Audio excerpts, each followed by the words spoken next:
И Анзор, давай тогда, сейчас, сегодня, вот ремень. У нас есть отдельное видео записано, но и в этом прямом эфире мы его покажем. Вот это наш национальный символ, герб Чеченской Республики Ичкерия. Этот ремень мне поручили наши братья подарить Анзору Масхадову в знак уважения и к деятельности, которую сегодня он выполняет. Анзор и я, и наши другие братья сегодня ездят по странам и по городам, готовим людей к съезду, готовим людей к объединению, иншаллах.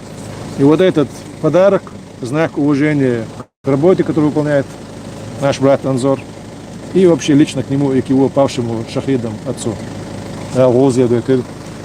Аллах Рейсвил, очень приятно, спасибо, благодарю. И я еще раз отмечу, как и в тот раз, пускай это будет дубль, но ничего страшного. Такое чеченское пожелание насчет ремня, который завязывают 15 лет, чеченские юноши. Тебе, наверное, столько же, наверное, чуть больше, 16-17, может. 27. 27, да, ну не. И носят его до 63-летнего возраста. Только тогда ты можешь его развязать. Как ты мог сказать? Ты меньше сказал, да? Да, 60, до 63. Завязываешь его завтра же утром. Разламазяц, бисмилдах кандал. И не развязываешь до 63 лет. Вот я стищу отсюда. Да, А у меня вообще желание доехать домой, вернуться домой и отшлепать этого ушлепка.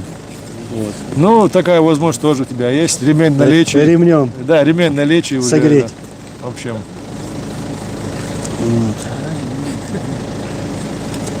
Ну там кандидатов много будет, и я. Да, ну мы там посмотрим, кто сколько. Там Делимранов, там Даудов, и ты тоже там, и Кадыров. В общем, с ремнем придем. Ремень есть, но. С огнем, мечом, да? У кого-то рогатки есть, у нас ремень есть. У Ислама Белакиева рогатка есть, а у меня ремень есть. В общем, с гербом. Аллах саду, Аллах рейсу. Я Я найду достойное применение этому ремню.